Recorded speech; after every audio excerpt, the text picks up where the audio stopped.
Kiai Santang, ulama penuh hikmah, menjalani hari-harinya di pesantren sederhana yang menjadi tempat berlindung bagi jiwa-jiwa yang mencari cahaya. Arman, seorang mantan narapidana, diterima dengan tangan terbuka meski masa lalunya telah menyimpan cerita yang menggetarkan. Dharma, sosok yang membayangi kehidupan mereka dari kejauhan, adalah kepala jaringan narkoba yang kejam namun lihai menyembunyikan jejaknya. Kehidupan pesantren awalnya penuh kedamaian, namun ketika perbincangan misterius dan peristiwa mencurigakan mulai muncul, suasana berubah drastis. Drama kehidupan ini perlahan berubah menjadi ketegangan yang membuat merinding, hingga jeritan jiwa yang tersesat mengguncang rasa aman mereka semua. Saya sangat berterima kasih kepada yang sudah subscribe serta yang like video ini. Semoga bahagia di dunia dan masuk surga di akhirat kelak. Saya mengajak Anda semua untuk memutihkan kolom komentar, dengan menulis sholawat kepada Nabi kita tercinta, semoga kita bisa mengambil pelajaran dari kisah ini. 11111111111111. Di sebuah desa terpencil yang dikelilingi hutan lebat dan persawahan hijau, pondok pesantren Al-Hikmah berdiri kokoh dengan bangunan sederhana yang terbuat dari kayu, menyatu dengan alam sekitar. Kiai Santang, seorang ulama sepuh dengan sorot mata teduh dan janggut memutih, memimpin pesantren itu dengan penuh dedikasi, setiap hari menyambut santri baru dengan nasihat-nasihat yang bijak. Setiap pagi, suasana pesantren dipenuhi suara lantunan Al-Quran dari ruang utama, sementara santri lainnya sibuk menyapu halaman atau memetik hasil ladang di kebun pesantren. Jangan lupa, kerja kalian di sini adalah ibadah, ucap Kiai Santang dengan senyum hangat saat melihat para santri memikul karung hasil panen. Saat matahari terik menyinari atap masjid, Kiai sering duduk di serambi, mengamati kehidupan pesantren dengan hati penuh syukur, sembari mendengarkan keluhan santri tentang hal-hal kecil seperti sandal yang hilang. Suatu hari, seorang tamu datang dengan wajah tegang, membawa seorang anak laki-laki yang terlihat enggan memasuki lingkungan pesantren. "Maaf, Kiai, anak saya butuh bimbingan, dia mungkin sulit, tapi saya mohon, jangan tolak dia," pinta tamu itu sambil menundukkan kepala penuh harap. Kiai menatap anak itu, matanya menyelidik, lalu dengan lembut berkata, "Di sini, semua anak adalah titipan Allah, kami akan menerimanya dengan sepenuh hati." Setelah tamu itu pergi, anak tersebut hanya berdiri mematung di depan masjid, memandangi santri lain yang sedang sibuk dengan aktivitas mereka. "Ayo, nak, mari kita mulai," ajak Kiai dengan suara pelan, namun anak itu hanya mengangguk kecil. Langkahnya berat seolah memikul beban yang tak terlihat. Di awal tahun ajaran baru, pesantren Al-Hikmah menjadi ramai oleh kedatangan wali murid yang ingin mendaftarkan anak-anak mereka, sebagian datang dengan niat tulus, sementara yang lain tampak terburu-buru. "Jangan berdesakan, semua akan mendapat giliran," ujar Pak Rian, pengurus pesantren, dengan nada tegas sambil membagikan formulir kepada wali murid. Kiai Santang duduk di aula utama, mendengarkan setiap cerita yang dibagikan oleh orang tua, mulai dari harapan hingga keluh kesah, seraya menyelipkan nasihat bijak dalam percakapan. Di sela keramaian, seorang ibu berkerudung lusuh memohon kepada Kiai agar menerima anaknya meski ia hanya membawa sedikit uang untuk membayar biaya masuk. "Bu, rezeki itu datang dari Allah, kami tak pernah menolak murid karena kekurangan harta," jawab Kiai sambil menyuruh ibu itu duduk untuk mengisi formulir. Di sudut lain aula, seorang anak laki-laki dengan pakaian serba hitam terlihat mencolok, tatapan matanya tajam namun tubuhnya tampak tegang seperti menyembunyikan sesuatu. "Namamu siapa, nak?" tanya Kiai saat anak itu maju ke meja pendaftaran. "Arman," jawab anak itu singkat, tanpa memandang langsung ke arah Kiai, sementara ibu di sebelahnya hanya mengangguk pelan. Setelah sesi pendaftaran selesai, para santri baru diperkenalkan pada lingkungan pesantren, berjalan beriringan ke asrama, sementara Kiai diam-diam memperhatikan Arman yang tampak enggan bergabung dengan kelompok lainnya. Saat malam tiba, suasana pesantren kembali tenang, tetapi Kiai merasa ada sesuatu yang berbeda dengan beberapa anak baru yang tampak mencolok di antara kerumunan. Kehidupan di pesantren Al-Hikmah mulai berjalan seperti biasa. Setiap pagi santri mengikuti sholat subuh berjamaah, dilanjutkan dengan pengajian rutin yang dipimpin oleh Kiai di ruang utama masjid. Arman tampak berbeda dari santri lain, ia sering duduk sendiri di sudut masjid, hanya menjawab seadanya ketika diajak bicara oleh teman-temannya. "Kenapa kamu tidak ikut belajar dengan teman-teman?" tanya Kiai dengan nada lembut, tetapi Arman hanya menggeleng sambil memandang ke lantai.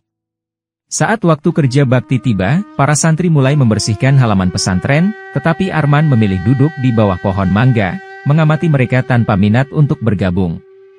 "Kamu harus belajar bekerja sama, Nak," ujar Pak Rian yang mencoba membimbing Arman, tetapi anak itu hanya menanggapinya dengan anggukan malas. Kiai mulai memperhatikan bahwa beberapa santri baru lainnya juga tampak bermasalah, termasuk seorang anak bernama Rudi yang sering melanggar aturan kecil seperti datang terlambat ke masjid. Dalam sebuah sesi pengajian, Kiai berbicara tentang pentingnya keikhlasan dalam menjalani hidup, berharap pesan itu dapat menyentuh hati santri seperti Arman dan Rudi. "Allah melihat hati kita, bukan sekadar perbuatan yang terlihat," ujar Kiai dengan suara penuh keyakinan, sementara Arman tetap menunduk tanpa ekspresi. Meski begitu, ada saat-saat ketika Arman terlihat termenung memandang keluar jendela, seolah pikirannya dipenuhi oleh sesuatu yang tak bisa ia ungkapkan. "Anak ini memikul beban berat," bisik Kiai kepada Pak Rian di sela-sela pengajian malam, "tapi kita harus sabar membimbingnya." Malam itu, ketika semua santri sedang mengaji di masjid, suara langkah kaki terdengar dari arah luar pagar, membuat beberapa santri saling berpandangan cemas. "Siapa di luar sana?" tanya salah seorang santri senior dengan nada curiga, tetapi tak ada jawaban dari balik kegelapan. Arman yang duduk di dekat pintu tampak gelisah, matanya melirik ke arah pagar seolah mengetahui sesuatu yang tidak diketahui oleh santri lain. Setelah sesi mengaji selesai, seorang santri bernama Raffi melaporkan bahwa ia melihat Arman berbicara dengan seseorang di dekat pintu gerbang saat waktu istirahat sore. Kiai memanggil Arman ke ruangannya untuk menanyakan hal itu, tetapi Arman menyangkal dengan nada tajam yang mengejutkan Kiai.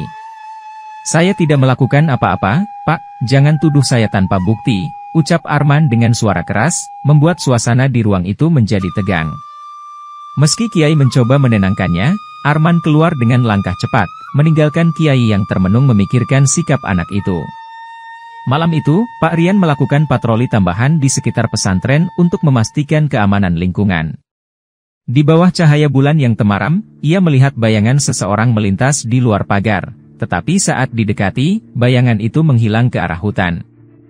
Perasaan tidak nyaman mulai menyelimuti pesantren, seolah ada sesuatu yang perlahan mendekati mereka tanpa disadari. Malam itu, ketika suasana pesantren sunyi, Kiai memanggil Arman untuk duduk bersamanya di serambi masjid yang diterangi lampu minyak. "Arman, bagaimana kabarmu di sini? Apakah kamu sudah merasa nyaman?" tanya Kiai dengan nada lembut sambil menatap wajah anak itu. Arman hanya mengangguk kecil dan menjawab dengan suara pelan, "Biasa saja, Kiai, tidak ada yang spesial." Kiai, yang sudah terbiasa membaca raut wajah orang, melihat sorot mata Arman yang penuh kehati-hatian, seperti menyembunyikan sesuatu yang mendalam. "Setiap orang punya cerita, Nak, terkadang berbagi bisa membuat hati lebih ringan," ujar Kiai sambil menuangkan teh ke dalam cangkir kecil. Arman mengalihkan pandangannya ke halaman masjid yang gelap, lalu berkata dengan suara datar, "Cerita saya tidak penting, Kiai, lagi pula, itu sudah berlalu. Apa yang berlalu seringkali meninggalkan bekas, Arman, dan bekas itu bisa sembuh jika kita mau menerima." Kiai mencoba menenangkan. Tiba-tiba, Arman berdiri dan menjawab dengan nada tajam, "Saya tidak mau membahasnya, Kiai, hidup saya sudah cukup rumit." Melihat sikap itu, Kiai hanya tersenyum tipis dan berkata pelan, "Baiklah, Nak, tapi pintu saya selalu terbuka kalau kamu ingin bicara." Setelah Arman pergi, Kiai duduk termenung, memikirkan kilatan kepahitan di mata anak itu, yang seolah menjadi cerminan luka yang belum sembuh. Suatu sore, Raffi, salah satu santri senior, mengetuk pintu ruang Kiai dengan raut wajah serius. "Maaf, Kiai, saya ingin melaporkan sesuatu tentang Arman," katanya sambil duduk dengan gelisah. Kiai mengangguk, memberi isyarat agar Raffi melanjutkan, sementara Pak Rian yang kebetulan ada di sana ikut mendengarkan dengan seksama. "Saya sering melihat Arman berbicara dengan seseorang di luar pagar pesantren, terutama saat waktu istirahat," ujar Raffi dengan nada pelan. Mendengar laporan itu, Kiai mencoba tenang dan berkata, "Terima kasih atas laporannya, Raffi, jangan khawatir, saya akan menanganinya dengan bijak." Malam harinya, Kiai memanggil Arman ke ruangannya dan bertanya, "Arman, apakah benar kamu sering berbicara dengan orang luar?" Arman langsung membantah dengan nada tinggi, "Siapa bilang, Kiai, itu tidak benar, mereka hanya mencari-cari kesalahan saya." "Tenang, Nak, Saya hanya ingin memastikan agar tidak ada hal buruk yang terjadi, kata Kiai mencoba meredakan emosi Arman. Arman memalingkan wajahnya dengan gerakan cepat, lalu berkata dengan nada sinis, orang di sini memang suka ikut campur urusan orang lain. Setelah Arman pergi dengan langkah cepat, Kiai menarik napas panjang, menyadari bahwa kepercayaan anak itu terhadap lingkungan pesantren mulai goyah. Merasa ada sesuatu yang tak beres, Kiai meminta Pak Rian untuk menyelidiki lebih jauh tentang latar belakang Arman secara diam-diam. Dengan bantuan seorang kerabatnya yang bekerja di kepolisian, Pak Rian akhirnya menemukan fakta mengejutkan tentang masa lalu Arman. Kiai, saya menemukan bahwa Arman pernah terlibat dalam jaringan kriminal remaja di kota, ujar Pak Rian dengan nada prihatin. Kiai terdiam sejenak, lalu berkata pelan, anak ini pasti telah melalui banyak hal yang berat, kita harus sabar membimbingnya. Mereka memutuskan untuk merahasiakan informasi ini dari santri lain agar tidak menimbulkan kegaduhan di pesantren. Di tengah malam, Kiai berdoa dengan khusyuk di masjid, memohon petunjuk agar dapat membantu Arman keluar dari lingkaran gelap masa lalunya. Keesokan harinya, Kiai mencoba mendekati Arman lagi dengan cara yang lebih lembut, mengajaknya berbincang tentang hal-hal sederhana. Kamu suka bermain bola, Arman? Tanya Kiai dengan senyum ramah. Tetapi Arman hanya menggeleng tanpa minat. Meski begitu, Kiai tetap berusaha, dengan harapan perlahan dapat menembus dinding emosional yang dibangun oleh anak itu. Dalam hatinya, Kiai tahu bahwa perjalanan untuk menyelamatkan Arman akan panjang dan penuh rintangan. Pagi itu, halaman pesantren dipenuhi suara santri yang sedang berolahraga, ketika tiba-tiba terdengar teriakan dari arah samping asrama. Apa maksudmu mencampuri urusan saya? Teriak Arman sambil mendorong seorang santri bernama Dika hingga jatuh ke tanah. Dika berusaha bangkit sambil menjawab, saya hanya melaporkan apa yang saya lihat, kamu yang salah, Arman. Keributan itu menarik perhatian santri lain, yang segera mengerumuni mereka sambil berbisik-bisik cemas. Pak Rian yang kebetulan berada di dekat lokasi langsung melerai keduanya, menarik Arman ke samping sambil berkata, Arman, tenang, apa yang sedang terjadi di sini? Arman, dengan wajah merah penuh amarah, menjawab dengan nada tinggi, semua orang di sini suka menuduh tanpa alasan, saya tidak tahan lagi. Kiai yang mendengar keributan itu segera datang dan memisahkan keduanya, lalu mengajak mereka ke ruangannya untuk menyelesaikan masalah. Dika, apa sebenarnya yang terjadi? Tanya Kiai dengan nada lembut tetapi tegas, mencoba mencari inti dari permasalahan. Saya hanya melaporkan apa yang saya lihat, Kiai. Tapi dia tidak terima dan langsung memukul saya, jawab Dika dengan suara lirih. Melihat ketegangan yang semakin meningkat, Kiai menyadari bahwa situasi ini bukan sekadar konflik biasa, tetapi akar dari masalah yang lebih besar yang harus segera diatasi. Malam itu, suasana perpustakaan pesantren sunyi ketika Kiai memanggil Arman untuk berbicara serius. Arman, ini adalah kesempatan terakhirmu, aku ingin kamu jujur pada dirimu sendiri, ujar Kiai dengan nada penuh harapan. Arman duduk dengan gelisah, tangannya meremas ujung bajunya, sementara matanya menghindari tatapan Kiai. Saya tidak tahu harus berkata apa, Kiai, katanya akhirnya, suaranya lirih dan nyaris berbisik. Kiai menatapnya dengan penuh kelembutan namun tegas, hidup ini penuh pilihan, nak, kamu harus memutuskan jalan mana yang ingin kamu ambil. Arman menghela napas panjang, tampak bimbang, seolah ada beban besar di hatinya yang sulit diungkapkan. Saya tidak ingin mengecewakan, tapi, semuanya tidak semudah itu, katanya sambil menunduk. Tidak ada yang mudah, Arman, tapi perubahan selalu dimulai dari langkah pertama, Kiai membalas sambil menepuk pundak anak itu. Setelah hening beberapa saat, Arman akhirnya berkata, baik, Kiai, saya akan mencoba untuk berubah. Kiai tersenyum tipis, tetapi dalam hatinya masih tersisa keraguan apakah janji itu benar-benar tulus. Suatu sore, seorang santri melaporkan bahwa Arman terlihat berjalan ke arah sawah di pinggir desa. Kiai memutuskan untuk mengamati dari kejauhan, dan benar saja, ia melihat Arman berbicara dengan seorang pria yang tidak dikenalnya. Setelah selesai, Kiai memanggil Arman ke ruangannya dan bertanya dengan nada lembut namun tegas, apa yang sedang kamu bicarakan dengan orang itu, Arman? Dia, hanya teman lama keluarga saya, Kiai. Kami hanya membicarakan kabar mereka, jawab Arman dengan gugup. Kiai memperhatikan raut wajahnya yang tampak gugup dan tatapan yang sesekali menghindar, menimbulkan rasa curiga yang semakin besar. Apakah kamu yakin, tidak ada yang perlu disembunyikan, Nak? Ujar Kiai mencoba menggali lebih dalam. Arman langsung menjawab dengan nada tinggi, apa saya tidak boleh berbicara dengan orang luar sekarang? Kiai terdiam sejenak, kemudian berkata pelan, tidak ada larangan, Arman, tapi aku hanya ingin memastikan bahwa kamu aman. Setelah percakapan itu, Kiai duduk termenung di serambi masjid, merasakan dilema antara memberi kepercayaan atau melindungi pesantrennya dari kemungkinan bahaya. Dalam hatinya, Kiai tahu bahwa pertemuan itu bisa jadi adalah tanda dari sesuatu yang lebih besar yang akan datang. Malam itu, suasana pesantren yang biasanya tenang mendadak kacau saat salah seorang santri menemukan jendela kamar Arman terbuka lebar. Kiai, Arman tidak ada di kamarnya, sepertinya dia kabur, lapor Raffi dengan suara panik. Kiai segera mengumpulkan para pengurus pesantren untuk memastikan keadaan dan mencari petunjuk keberadaan Arman. Ketika menyisir kamar Arman, Kiai menemukan sebuah catatan kecil yang hanya berisi kata-kata, maaf, saya harus pergi. Anak ini pasti menghadapi sesuatu yang besar hingga memilih jalan seperti ini, ujar Kiai dengan nada penuh kekhawatiran.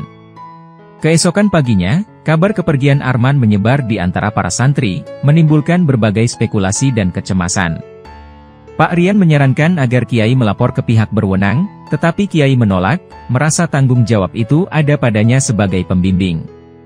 Kita harus menemukannya sebelum dia terluka atau melakukan sesuatu yang tidak seharusnya, kata Kiai dengan tegas. Malam itu, Kiai mengumpulkan doa bersama para santri, memohon petunjuk agar bisa membawa Arman kembali. Dalam hati kecilnya, Kiai merasa ini adalah ujian besar yang harus dihadapinya sebagai pemimpin pesantren. Pagi itu, Kiai, ditemani oleh Pak Rian dan 2 santri senior, berangkat menuju kota dengan mobil tua yang biasa dipakai pesantren. Informasi yang kita dapatkan menyebutkan bahwa Arman sering terlihat di terminal, ujar Pak Rian sambil menunjuk peta kecil yang ia bawa. Suasana di terminal begitu ramai, dengan berbagai aktivitas mencurigakan dari orang-orang yang tampak seperti preman lokal. Setelah beberapa jam mencari, mereka bertemu seorang pedagang kecil yang berkata pernah melihat Arman berbicara dengan sekelompok pria di sudut terminal. Mereka sering nongkrong di sana malam-malam, tapi kelihatannya tidak melakukan sesuatu yang baik, ujar pedagang itu sambil menunjuk ke arah sebuah lorong gelap. Kiai dan rombongannya segera memeriksa tempat itu, tetapi hanya menemukan botol-botol kosong dan bau alkohol yang menyengat. Anak itu pasti tersesat ke dalam dunia yang tidak seharusnya, kata Kiai sambil memandang ke lorong panjang yang tampak suram. Mereka memutuskan untuk beristirahat sejenak di masjid terdekat, sambil merencanakan langkah selanjutnya untuk melacak jejak Arman. Di dalam masjid, Kiai kembali berdoa dengan penuh khusyuk, meminta kekuatan dan petunjuk untuk menyelamatkan anak itu. Perjalanan ini belum selesai, tapi kita tidak boleh menyerah, ujarnya kepada Pak Rian dengan suara tegas sebelum melanjutkan pencarian. Malam itu, Kiai bersama Pak Rian menyusuri lorong-lorong terminal dengan hati yang diliputi kekhawatiran. Di sudut terpencil, mereka menemukan Arman terbaring lemah di lantai, dikelilingi oleh botol minuman dan bungkusan kecil mencurigakan. Arman, panggil Kiai dengan nada cemas, sambil memeriksa denyut nadinya yang masih terasa meski sangat lemah. Pak Rian segera mengangkat tubuh Arman ke mobil, sementara Kiai berusaha menenangkan dengan doa-doa lembut di telinganya. Dalam perjalanan menuju rumah sakit, Arman mulai membuka mata dengan pandangan kosong dan suara gemetar. Mereka hampir menjebak saya, Kiai. Saya tidak tahu harus kemana lagi, katanya dengan isak tangis tertahan. Siapa mereka, Nak? Apa yang sebenarnya terjadi? Tanya Kiai, namun Arman hanya mampu menjawab samar, orang-orang itu, mafia. Di rumah sakit, dokter memastikan Arman tidak mengalami overdosis, meski tubuhnya lemah akibat stres dan kurang makan. Kita akan bicara lebih banyak setelah kamu pulih. Arman, tidak ada yang bisa melukaimu di sini, ujar Kiai sambil menggenggam tangan anak itu. Malam itu, Kiai duduk merenung di sudut kamar rawat, merasakan beratnya tanggung jawab yang kini harus ia tanggung. Pagi itu, di ruang rawat, Arman akhirnya membuka cerita dengan nada lirih tentang kelompok besar yang memanfaatkan anak-anak muda seperti dirinya. Mereka menyuruh saya membawa barang itu, katanya kalau saya tertangkap, keluarga saya akan ditebus, ucap Arman sambil menunduk. Kiai menatapnya dengan sorot mata penuh keprihatinan, lalu berkata, ini bukan hanya masalahmu, Arman, kita akan hadapi ini bersama. Setelah memastikan kondisi Arman stabil, Kiai berdiskusi serius dengan Pak Rian di ruang tamu rumah sakit. Kita harus bertindak cepat sebelum mereka menyakiti anak-anak lain, ujar Kiai, sementara Pak Rian mengangguk setuju. Namun, upaya untuk melibatkan aparat setempat tidak semudah yang dibayangkan, karena jaringan itu sudah menyusup ke berbagai pihak. Kiai, mereka tahu kita bergerak, saya mendapat pesan anonim bahwa pesantren mungkin jadi sasaran, kata Pak Rian dengan nada cemas. Meski begitu, Kiai tidak gentar, dan ia menginstruksikan agar pesantren diperkuat keamanannya oleh warga desa. Pesantren ini adalah tempat suci, kita tidak boleh membiarkan mereka merusaknya, tegas Kiai kepada para santri dan pengurus. Namun, jauh di dalam hati, Kiai menyadari bahwa konflik ini baru saja dimulai, dan ancaman nyata sedang menanti. Ketegangan mulai terasa di pesantren ketika santri-santri melihat orang asing berkeliaran di sekitar area pondok. Suatu pagi, seorang santri melaporkan bahwa ada surat ancaman yang diselipkan di gerbang pesantren. Hentikan semua ini, atau kalian akan menyesal, bunyi pesan itu, yang membuat para pengurus pesantren tertegun. Kiai mengumpulkan para santri dan warga desa di masjid untuk menyampaikan pentingnya bersatu menghadapi ancaman ini. Ini adalah ujian bagi kita semua, dengan doa dan ikhtiar, insya Allah kita akan selamat, ujarnya dengan suara tegas namun menenangkan. Warga desa mulai bergantian berjaga di sekitar pesantren, sementara Pak Rian memasang kamera pengintai di beberapa sudut. Meski begitu, suasana pesantren tidak lagi sama, para santri mulai gelisah, dan kegiatan belajar terganggu.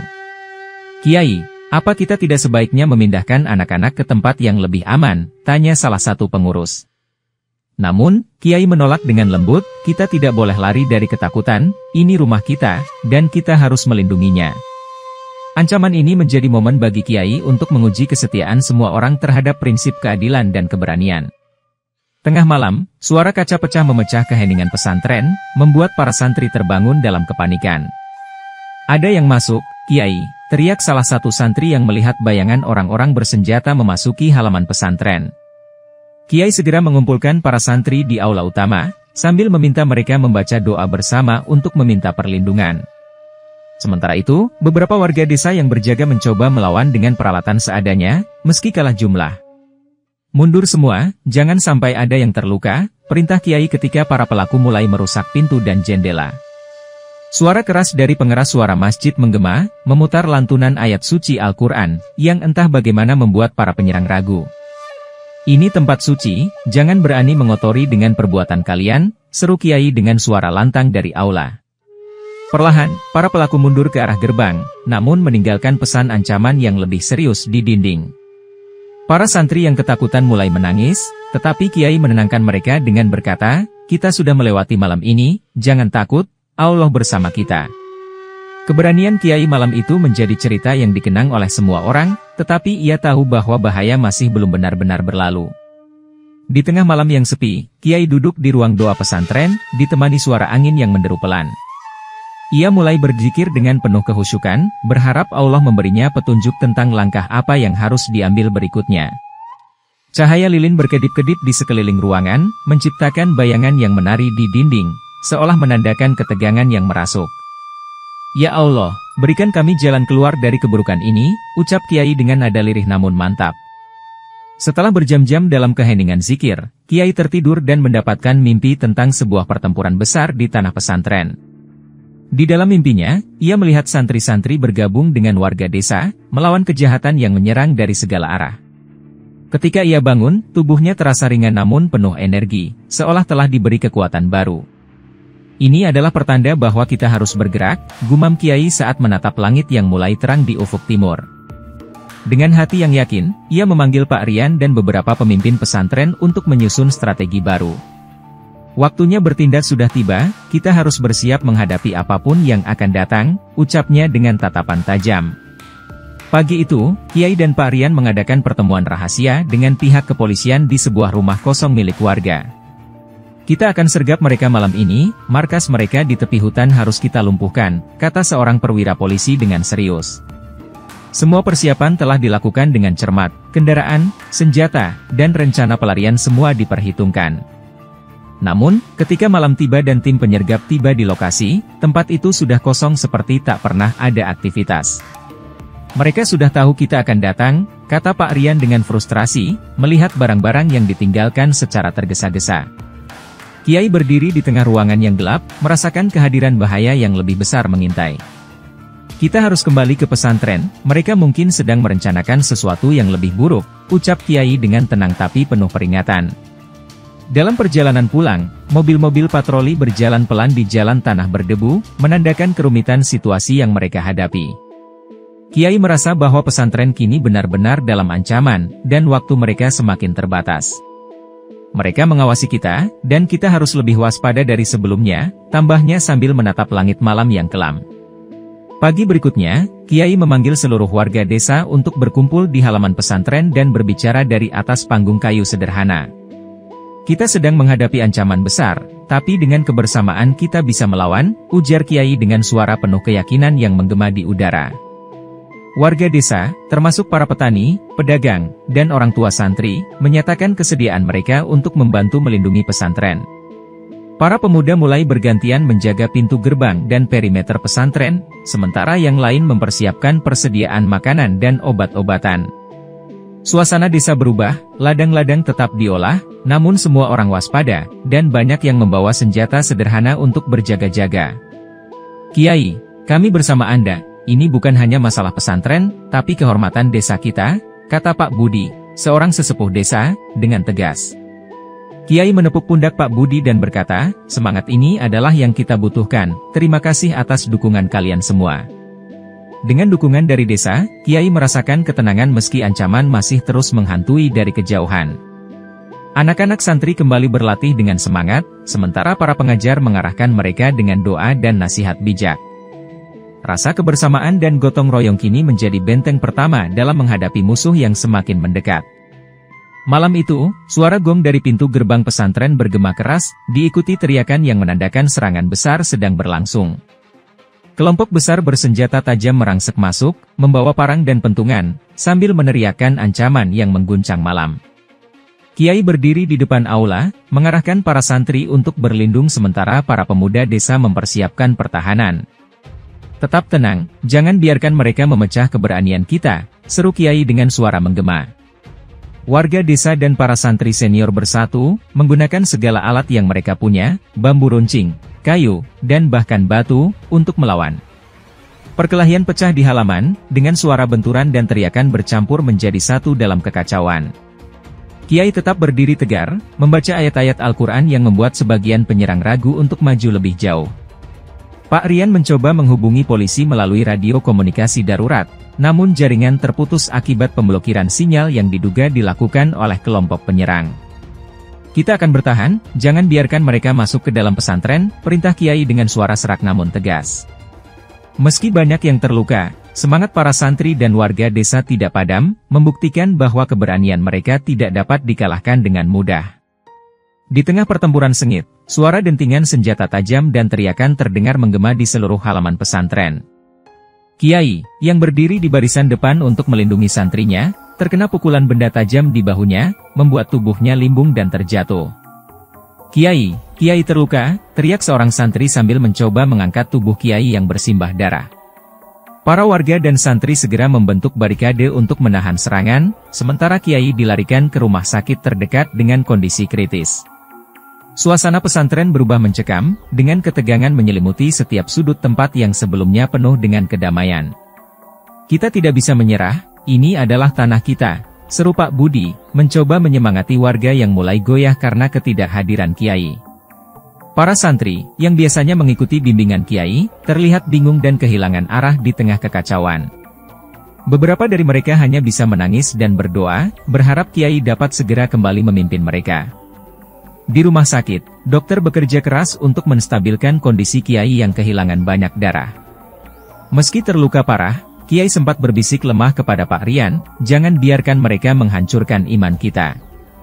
Saat ketegangan memuncak, Arman muncul dari bayangan malam dengan wajah penuh tekad, membawa tongkat kayu di tangannya. Saya tidak akan membiarkan mereka menghancurkan pesantren ini, teriaknya sambil berlari ke arah para penyerang. Mantan rekan-rekan kriminalnya terkejut melihat keberanian Arman, yang kini berbalik melawan mereka. Dengan pukulan demi pukulan, Arman berhasil melumpuhkan beberapa penyerang, meski tubuhnya mulai penuh luka. "Ayo, kita tidak boleh mundur," serunya kepada para santri yang mulai kembali percaya diri dan bergabung dalam perlawanan. Para santri, terinspirasi oleh keberanian Arman, mulai melawan dengan segala kemampuan mereka. Arman menghadapi pemimpin kelompok penyerang, yang mengejeknya, "Kau pikir bisa mengalahkan kami? Arman, kau hanyalah anak kecil yang lemah." Namun, Arman menjawab dengan mantap, "Saya memang pernah salah, tapi sekarang saya bertarung untuk sesuatu yang benar." Dalam duel yang sengit, Arman berhasil menjatuhkan lawannya dengan strategi dan keberanian yang tidak disangka-sangka. Momen ini menjadi titik balik, di mana semangat para santri dan warga desa bangkit kembali untuk melindungi pesantren mereka. Setelah beberapa jam penuh ketegangan, suara sirene mulai terdengar di kejauhan, membawa harapan bagi mereka yang masih bertahan.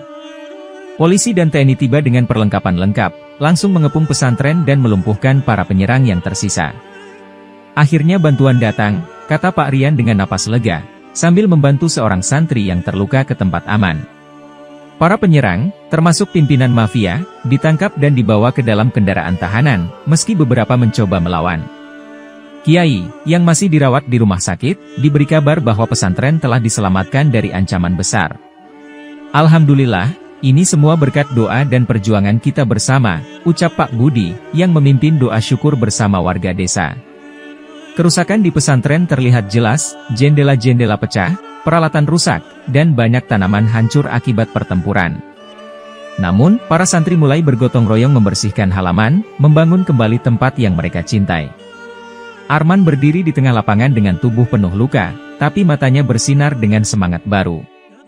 "Saya ingin memperbaiki semuanya. Kiai telah memberi saya kesempatan kedua, dan saya tidak akan menyia-nyiakannya," katanya kepada seorang santri senior.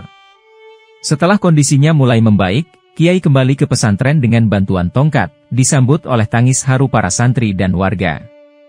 Di aula yang telah diperbaiki seadanya, Kiai memimpin doa bersama, meminta perlindungan dan bimbingan dari Allah. "Apa yang telah kita lalui adalah ujian, dan kita berhasil melewatinya dengan iman yang kokoh," ucapnya dengan suara lembut namun penuh keyakinan. Para santri mendengarkan dengan penuh perhatian, mengingat kembali perjuangan yang telah mereka lalui untuk mempertahankan pesantren. Hidup adalah drama yang penuh ujian, dan kita harus selalu siap untuk melawan keburukan dengan kebaikan, tambah Kiai sambil tersenyum. Arman berdiri di belakang aula, merasa bahwa kata-kata Kiai ditujukan khusus untuk dirinya. Setelah doa selesai, para santri mulai kembali ke rutinitas mereka, meski trauma masih terasa di hati mereka. Kiai memanggil Arman ke ruangannya, berkata, "Apa yang kau lakukan adalah hal yang besar, tapi jalanmu masih panjang, nak." Arman menunduk dengan rasa hormat, "Saya akan belajar menjadi lebih baik, Kiai. Saya tidak akan mengecewakan Anda lagi." Dengan kebersamaan dan semangat baru, pesantren mulai bangkit dari kehancuran, siap menghadapi hari-hari penuh harapan. Arman berdiri di tengah aula pesantren dengan wajah penuh penyesalan, tatapannya tertuju pada Kiai dan para santri yang berkumpul. "Saya telah banyak melakukan kesalahan," ucap Arman dengan suara bergetar, "dan saya meminta maaf kepada semuanya atas apa yang telah saya perbuat." Para santri saling berbisik, beberapa masih terlihat ragu dengan perubahan Arman, namun kejujurannya mulai menggerakkan hati mereka. Kiai memandang Arman dengan tatapan lembut, lalu berkata, "Pengampunan adalah langkah pertama menuju perubahan, nak." Arman melanjutkan, "Saya berjanji untuk meninggalkan masa lalu saya dan memulai hidup baru di bawah bimbingan pesantren ini." Salah satu santri, yang sebelumnya menjadi korban kemarahan Arman, mengangguk kecil sebagai tanda menerima permintaan maafnya. Suasana yang semula tegang perlahan berubah menjadi haru, ketika beberapa santri maju untuk merangkul Arman. "Terima kasih karena memberi saya kesempatan," kata Arman dengan air mata mengalir di pipinya. Kiai memimpin doa bersama untuk memohon bimbingan dan kekuatan bagi Arman agar ia dapat menepati janjinya. Malam itu menjadi momen penting yang mengubah pandangan para santri terhadap Arman, yang kini dianggap sebagai bagian keluarga mereka. Suasana pesantren mulai pulih, dengan para santri kembali ke kegiatan rutin seperti mengaji di serambi masjid atau bekerja di kebun pesantren. Meski begitu, beberapa santri masih merasa trauma dan sering teringat kejadian malam penuh kekacauan itu. Kiai memahami hal ini dan memutuskan untuk memberikan ceramah khusus tentang keteguhan hati dalam menghadapi cobaan. Setiap ujian yang kita lalui akan membuat kita lebih kuat, selama kita tetap bergantung pada Allah, ujar Kiai di hadapan para santri. Para warga desa juga mulai kembali mengunjungi pesantren, memberikan dukungan moral untuk melupakan masa kelam tersebut. Arman terlihat sibuk membantu santri lain membersihkan halaman, membuktikan bahwa ia benar-benar ingin berubah. Dulu aku tak pernah mengira bisa merasa damai seperti ini, bisik Arman kepada salah satu temannya saat mereka duduk di bawah pohon mangga. Malam-malam di pesantren kembali diisi dengan zikir dan tadarus, menciptakan suasana tentram yang sempat hilang. Meskipun jejak kehancuran masih terlihat di beberapa sudut pesantren, semangat kebersamaan mulai menyembuhkan luka tersebut. Pesantren kembali menjadi tempat perlindungan, membawa ketenangan bagi para santri dan warga desa yang mengandalkannya. Kabar tentang keberanian kiai dan santri dalam melawan mafia narkoba tersebar luas hingga ke desa-desa sekitar. Pesantren mulai menerima kunjungan dari orang tua yang ingin mendaftarkan anak-anak mereka untuk belajar di tempat yang dianggap aman dan penuh hikmah ini. Pesantren ini bukan hanya tempat belajar, tapi juga benteng bagi kebaikan, kata seorang wali murid saat berbicara dengan Kiai. Kiai, meski masih dalam pemulihan, menyambut para murid baru dengan senyum yang hangat dan doa yang tulus. Para santri lama membantu murid-murid baru beradaptasi dengan kehidupan pesantren, membangun rasa persaudaraan yang kuat. Kami ingin pesantren ini menjadi lebih besar dan lebih baik dari sebelumnya, kata Pak Rian saat berdiskusi dengan Kiai tentang rencana pengembangan. Para santri baru terlihat antusias mengikuti pengajian, meski sebagian masih penasaran tentang cerita perlawanan yang sering dibicarakan. Kiai mempertegas bahwa pesantren ini adalah tempat untuk membangun iman, ilmu, dan akhlak, bukan sekadar benteng pertahanan. Desa di sekitar pesantren juga mulai berubah, dengan warga yang lebih sering mendukung program-program keagamaan dan pendidikan. Semangat baru ini tidak hanya memulihkan pesantren, tetapi juga menyatukan desa dalam visi yang sama untuk masa depan. Di aula pesantren, beberapa santri sering berkumpul untuk menceritakan kembali peristiwa yang mereka alami kepada murid-murid baru. Kiai adalah pahlawan kami, kata seorang santri senior sambil menggambarkan keberanian Kiai di malam penyerangan itu. Cerita-cerita tentang perjuangan melawan mafia narkoba menjadi bagian tak terpisahkan dari identitas pesantren. Apa yang kalian dengar adalah bukti bahwa iman bisa melawan kejahatan, sekecil apapun kita, tambah seorang santri dengan penuh semangat. Kenangan ini tidak hanya menjadi pelajaran, tetapi juga sumber inspirasi bagi murid-murid baru untuk tetap teguh dalam iman. Arman, yang kini menjadi salah satu santri senior, sering menjadi tokoh utama dalam cerita-cerita tersebut, meski ia sendiri terlihat canggung mendengarnya. Saya hanya ingin membalas budi Kiai yang telah memberi saya kesempatan kedua, ujarnya saat diwawancarai oleh seorang wartawan lokal. Setiap sudut pesantren memiliki cerita, dari pohon mangga tempat Arman berteduh hingga aula tempat doa bersama dilakukan di tengah konflik. Cerita ini menjadi bagian penting dari warisan pesantren, yang dikenang dengan bangga oleh setiap generasi santri. Dalam hati Kiai, ia bersyukur bahwa pesantren ini telah menjadi lebih dari sekadar tempat belajar, tetapi juga simbol harapan dan keberanian. Kiai terkejut ketika menerima surat dari Dharma, kepala mafia yang kini mendekam di penjara, setelah lama tidak ada kabar dari dunia luar. Kiai, saya mengakui semua kesalahan yang telah saya perbuat, kini saya ingin menebusnya, semoga masih ada kesempatan untuk memperbaiki diri, bunyi surat itu. Kiai memegang surat itu dengan penuh perasaan, merenungkan kata-kata Dharma yang seakan mencerminkan penyesalan yang tulus. Beberapa santri yang melihat Kiai termenung, bertanya-tanya apa yang ada di balik surat tersebut, tetapi Kiai memilih untuk tidak membahasnya di depan mereka. Dharma, setiap jiwa bisa kembali, asalkan ada keinginan yang tulus, pikir Kiai, lalu mulai menulis balasan untuknya dengan penuh kebijaksanaan. Saya tidak bisa memberi Anda kebebasan, tetapi saya percaya, jalan kebaikan masih terbuka untuk siapapun yang mau berjalan di atasnya, tulis Kiai dalam surat balasannya. Surat tersebut dikirimkan melalui penghubung yang terpercaya, dan Kiai merasa lega karena semangat pertobatan Dharma tetap ada, meskipun ia terjebak dalam dunia kejahatan. Malam itu, Kiai merasa bahwa segala ujian yang telah dilalui bukan hanya untuk dirinya sendiri, tetapi juga untuk memberi pelajaran pada orang lain, bahkan pada mereka yang pernah berada di jalan gelap. Dalam hati Kiai, ia berdoa agar Dharma benar-benar menemukan jalan menuju pertobatan, meskipun itu tidak akan mudah. Surat ini, meski tidak mengubah segalanya, menjadi pengingat bahwa harapan selalu ada, bahkan untuk orang yang paling jauh sekalipun dari kebaikan. Kiai berdiri di serambi pesantren, memandang para santri baru yang sedang bermain di halaman dengan penuh kegembiraan. Senyumnya merekah, menyadari bahwa pesantren ini kini bukan hanya tempat pengajaran agama, tetapi juga tempat penyembuhan jiwa bagi banyak orang. Segala yang kita hadapi selama ini tidak sia-sia, pikir Kiai, perjuangan ini membawa banyak pelajaran tentang kekuatan iman. Para santri, yang dulunya terjerat dalam masalah kehidupan, kini tampak tumbuh dengan penuh semangat dan harapan. Kiai melihat Arman yang sedang membimbing murid baru, mengingat betapa jauh perjalanan anak itu dari masa kelamnya hingga kini. Keberadaan pesantren yang aman dan penuh kedamaian kini menjadi simbol dari kemenangan atas kejahatan yang telah digalang bersama.